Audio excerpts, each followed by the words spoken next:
ಇವತ್ತು ಇತ್ತೀಚಿನ ದಿನದಲ್ಲಿ ಕಾಂಗ್ರೆಸ್ ಪಕ್ಷ ಅವ್ರ ಮತಕ್ಕೋಸ್ಕರವಾಗಿ ಬೇರೆ ಬೇರೆ ರೀತಿ ಅಪ್ರಚಾರ ಮಾಡ್ಕೊಂಡು ಕೆಲವು ಸಮಾಜಗಳ ಮೇಲೆ ನಮ್ಮಗಳ ಮೇಲೆ ಒಂದು ರೀತಿಯ ಅನುಮಾನಗಳು ಬರ್ತಕ್ಕಂಥ ರೀತಿಯಲ್ಲಿ ನಡ್ಕೊಂಡಿರೋದು ನಿಮ್ಮ ಕೆಲಸ ಅದು.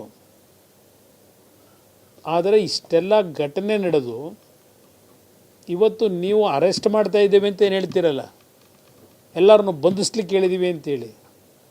ಇವತ್ತು ಎರಡೂ ಸಮಾಜದ ಹೆಣ್ಣುಮಕ್ಕಳು, ಹಿಂದೂ ಸಮಾಜದವರು ಇದ್ದಾರೆ, ಮುಸಲ್ಮಾನ್ ಸಮಾಜದವರು ಇದ್ದಾರೆ, ನಿಮ್ಮ ಸ್ಟೇಷನ್ ಮುಂದೆ ಯಾಕೆ ಕೂತಿದ್ದಾರೆ? ಈಗ ನೆನ್ನೆ ಆ ಘಟನೆ ನಡೆದಾಗ ಚಪ್ಪಲಿ ತೋರ್ತಕ್ಕಂಥ, ಪೆಟ್ರೋಲ್ ಬಾಂಬ್ ಎಸ್ತಕ್ಕಂಥ ಕೆಲಸ ಆದಾಗ ಶಾಂತಿಯುತವಾಗಿ ಮೆರವಣಿಗೆ ನಡೆಯಲಿಕ್ಕೆ ಅವಕಾಶ ಮಾಡಿಕೊಡ್ಬೇಕು, ಅನುವು ಮಾಡಿ ಅಂತ ಹೇಳಿ ಪೊಲೀಸ್ ಅಧಿಕಾರಿಗಳಿಗೆ ರಿಕ್ವೆಸ್ಟ್ ಮಾಡಿದ್ರೆ ಅಲ್ಲಿ ಗಲಾಟೆ ಶುರುವಾದ ಮೇಲೆ ಆ ಗಣೇಶನ ವಿಗ್ರಹವನ್ನು ಪೊಲೀಸ್ ಸ್ಟೇಷನ್ ಮುಂದೆ ಇಟ್ಟರೆ, ಶಾಂತಿಯುತವಾಗಿ ಧರಣಿ ಕೂತ್ರೆ ಅಂಥವ್ರ ಮೇಲೆ ಕಲ್ಲು ತೂರಾಟ ಮಾಡಿದವ್ರು ಯಾರು? ಪೊಲೀಸ್ನವ್ರ ಮೇಲೆ ಕಲ್ಲು ತೂರಾಟ ಮಾಡಿದವ್ರು ಯಾರು? ಅದಕ್ಕೆ ಆಸ್ಪದ ಯಾತಿ ಕೊಟ್ರಿ? ಅಂಗಡಿಗಳಿಗೆ ಬೆಂಕಿ ಹಚ್ಚೋವರಿಗೆ ಆಸ್ಪದ ಯಾತಿ ಕೊಟ್ರಿ? ಪೊಲೀಸ್ನವ್ರು ನಿಷ್ಕ್ರಿಯರಾಗಿದ್ದರು ಅಂತ ಹೇಳ್ತಾರೆ. ಅದರಲ್ಲಿ ಇರ್ತಕ್ಕಂಥ ವ್ಯವಸ್ಥೆಯಲ್ಲಿ ಆ ಸಂಖ್ಯೆ ಎಷ್ಟಿತ್ತೋ ಗೊತ್ತಿಲ್ಲ ನನಗೆ, ಪೊಲೀಸ್ ಇಲಾಖೆಯವರು ಎಷ್ಟು ಜನ ಇದ್ದರು. ಇವತ್ತು ಕುಮಾರಸ್ವಾಮಿ ರಾಜಕೀಯ ಮಾಡಬಾರ್ದು ಅಂತಕ್ಕಂಥ ಜವಾಬ್ದಾರಿಯುತ ಸ್ಥಾನದಲ್ಲಿ ನನಗೆ ಉಪದೇಶ ಮಾಡೋರು, ನಿಮ್ಮ ಸರ್ಕಾರಕ್ಕೆ ಮೊದಲು ಹೇಳಿ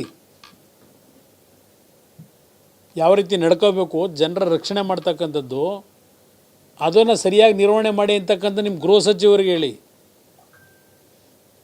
ಇಲ್ಲಿ ನಾನು ಯಾವುದೋ ಒಂದು ಸಮಾಜ ಓಲೈಸಲಿಕ್ಕಿಲ್ಲ. ನಾನಿಲ್ಲಿ ರಾಜ್ಯದ 7 ಕೋಟಿ ಜನತೆಯನ್ನು ಇವತ್ತು ರಕ್ಷಿಸಬೇಕಾದಂಥದ್ದು ಜನಪ್ರತಿನಿಧಿಗಳು ನಮ್ಮ ಕರ್ತವ್ಯ ಇದೆ. ನಾಗಮಂಗಲದಂಥ ಸ್ಥಳದಲ್ಲಿ ಪೆಟ್ರೋಲ್ ಬಾಂಬ್ ಎಸೆದಿದ್ದಾರೆ ಅಂದರೆ, ತಲವಾರು ಇಟ್ಕೊಂಡು ಓಡಾಡ್ತಾರೆ ಅಂದರೆ, ಅಲ್ಲಿ ಯಾವ ಮಟ್ಟಕ್ಕೆ ನೀವು ಆಡಳಿತ ನಡೆಸ್ತಾ ಇದ್ದೀರಿ? ಭಯ ಭಕ್ತಿ ಇಲ್ಲ ಯಾರಿಗೂ.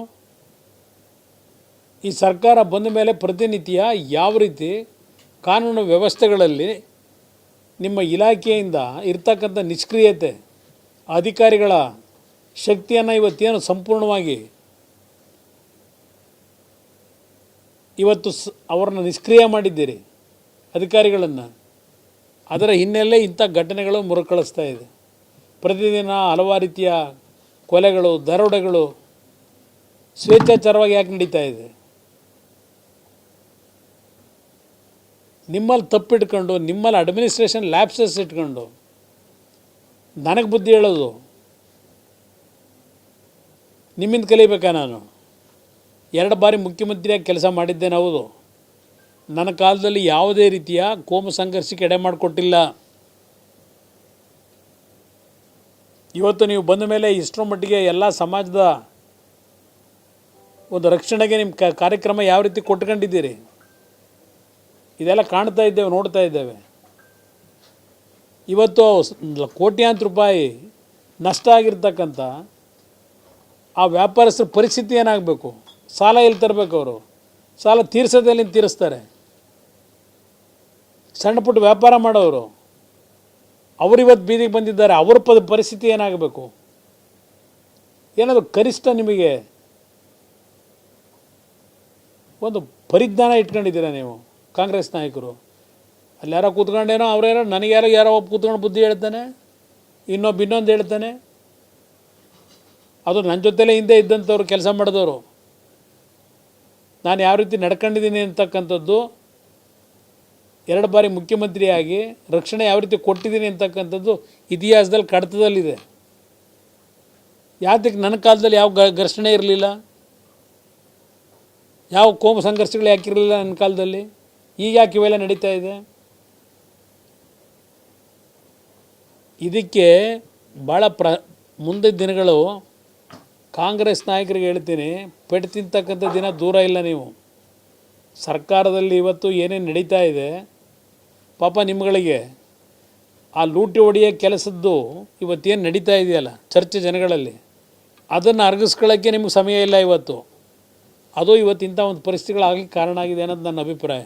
ಈಗಲೂ ಸರ್ಕಾರಕ್ಕೆ ಹೇಳ್ತಕ್ಕಂಥದ್ದು, ಇವತ್ತು ಅಮಾಯಕರನ್ನ ಬಂಧಿಸ್ತಕ್ಕಂಥದ್ದು ನಿಲ್ಲಿಸಿ